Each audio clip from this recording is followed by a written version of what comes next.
Duly noted is a commonly used phrase that means understood and taken into account. I'm Ava from Quillbot.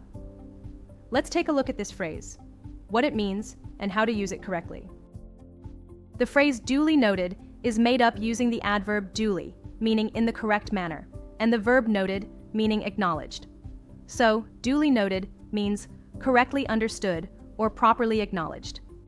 Duly noted is most commonly used in professional or formal contexts. When used more informally, it is often meant sarcastically as a way of disregarding an expressed opinion.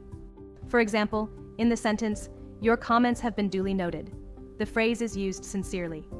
The speaker is letting someone know their comments have been acknowledged. On the other hand, imagine a bartender tells a patron they've had too much to drink, to which they reply, "Duly noted. Now, another beer."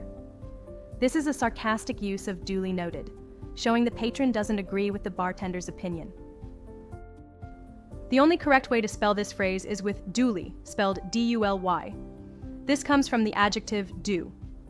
All other spellings are wrong, even if the words sound very similar. Spelling duly with an A, two L's, two O's, or with an E are all incorrect. To make sure you use this phrase correctly, check your writing with Quillbot's free grammar checker.